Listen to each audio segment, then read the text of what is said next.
জামাতের অনেক বড় বড় ভাই থাকতে পারে, অনেক বড় বড় কথা বলতে পারে। ওমার সময় কয়টা মসজিদ বানাইছে ওরা? কত দেখো, 560টা মসজিদ শেখ হাসিনা করে নাই? ওরা কি বলছিল যে আওয়ামী লীগকে ভোট দিলে প্রত্যেকটা মসজিদে বলে উলুধ্বনি দিবে বলে সন্ধ্যাবেলায়। আওয়ামী লীগের সরকার বঙ্গবন্ধু সেই ইসলামিক ফাউন্ডেশন করে দিয়ে গেছেন।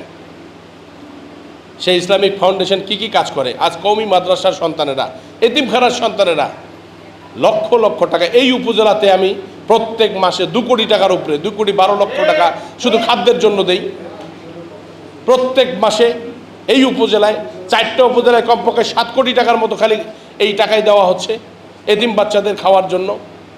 ওরা বলে আমরা ইসলাম বিরোধী, ওরা বলে আমরা মুসলমানকে দেখতে পারি না, আমরা খালি হিন্দুর বলে করি। এই 560টা মসজিদ, নবাবগঞ্জের মসজিদটা দেখেন নাই? কি মনে হয় এটা আপনাদের পয়সা দিয়ে তৈরি করা, আপনাদের ঘাম ঝরা টাকা দিয়ে, আপনাদের ট্যাক্সের টাকা?